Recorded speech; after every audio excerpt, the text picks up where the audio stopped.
नमस्कार दोस्तों, मेरा चैनल कथा भक्ति सागर में आप लोग का स्वागत है। आज हम शिव गुरु की बहुत ही सुंदर कथा सुनेंगे। एक गांव में दो बहनें रहती थी। बड़ी वाली थोड़ी धनी थी और छोटी वाली थोड़ी गरीब, मान लीजिए गरीब थी, कम धनी थी। दोनों बहनें एक ही गांव में शादी हुआ था।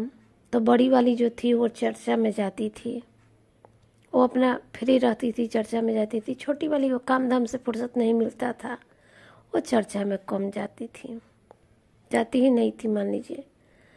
लेकिन वो घर में अपना भोले बाबा की पूजा करती थी, शंकर बाबा की पूजा करती थी। एक दिन बड़ी वाली बहन गई थी गांव में, जैसे चर्चा होता है काली माई के मंदिर में, वहाँ गई थी। वहाँ से प्रसाद लेके आई तो उसने प्रसाद अपने बच्चों को दिया, लेकिन छोटी वाली की लड़का जो था उसको प्रसाद नहीं दिया। अब छोटे वाले के लड़का जो था वो बहुत रो रहा था, बोल रहा था कि हमको भी चर्चा का प्रसाद खाना है। छोटी वाली जो बहन थी बड़ी वाली बहन के पास गई कि दीदी मेरा लड़का बहुत रो रहा है, अगर थोड़ा सा है लचीदाना चर्चा का प्रसाद तो इसको भी दे दीजिए। बड़ी वाली बोली कि नहीं, अब तो ख़त्म हो गया, प्रसाद नहीं है। अब वो लड़का रोते हुए घर आ गया। तब शिव गुरु साधु का रूप धर के छोटी वाले के दरवाजे पे आए, बोले कि कुछ दे दो बच्चा। छोटी बहन तो बच्चा रो रहा था, परेशान थी, बोली कि ठीक है बाबा देते हैं।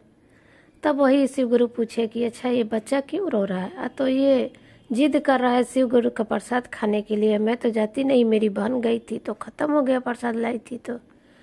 तो आदमी बोला कि देखो मैं तुम्हें एक उपाय बताता हूँ, तुम्हारे घर में फोटो है ना शिव गुरु का, भोले बाबा का? तो बोले कि हाँ है।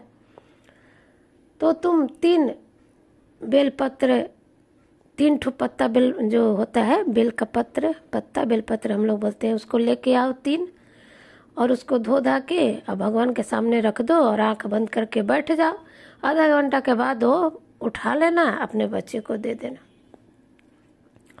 छोटी वाली ने ऐसा ही बात मान के अपना किया, गई अपना गांव देहात में तो रहता ही है बेलपत्र का पेड़, वहाँ से लेके आई और उसको धो के भगवान के सामने रख के आंख बंद ध्यान करके अपना नमः शिवाय का जाप करने लगी और बैठ गई।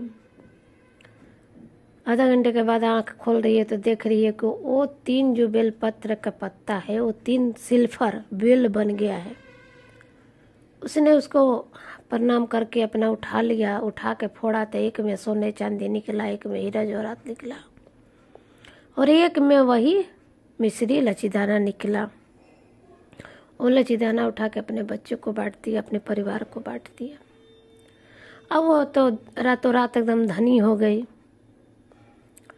जब उसकी बहन को यह खबर पता चली, वो दौड़ी दौड़ी आई और आके अपनी बहन से पूछा कि तुमने ऐसा कौन सा उपाय किया, क्या किया कि तुम इतना मतलब एक ही दिन में धनी हो गई। सारा बात उसकी छोटी वाली बहन ने बड़ी वाली को बता दिया, क्योंकि वो तो एकदम सीधी सपाट थी, कल छल नहीं था उसके मन में। बड़ी वाली भी बहुत लालची थी, उसने वैसा ही किया। अपने बच्चे को बोली कि मैं तुम्हें मारूंगी, तुम रोना और बोलना कि शिव गुरु का प्रसाद खाएंगे। बड़ी वाली वैसा ही शुरू किया अपना तमाशा, बच्चे को मार रही थी, रो रहा था। तब शिव गुरु आए। जब शिव गुरु आए वहाँ पर उनको पूछे कि भाई बच्चा क्यों रो रहा है? तो वो बोली कि ये शिव गुरु का प्रसाद खाने के लिए रो रहा है। तो भगवान वही बताया कि 3 बेलपत्र लाना और उसको शिव गुरु पे चढ़ा देना, बाद में उस बच्चे को दे देना। बड़ी वाली खुश हो गई, वैसा ही की, जाके बेलपत्र तोड़ के लाई, उसको चढ़ा के बैठ गई आंख बंद करके। लेकिन नमः शिवाय का जाप नहीं किया, कुछ नहीं किया, बस वैसे ही बैठ गई। आधा घंटे के बाद आंख खोल के देखती है तो बेल तो बन गया था। बेल को उठा के जब फोड़ रही है, देखे में से कीड़े मकोड़े, सांप बिच्छू यही सब निकल रहे हैं और जो भी उसके पास धन संपत्ति था तो वो धीरे धीरे खत्म हो गया। तो इसीलिए कहते हैं दोस्तों कि पूजा श्रद्धा से मन से कीजिए। एक अगरबत्ती दिखा दिए, एक लोटा जल डाल दीजिए, वही बहुत है।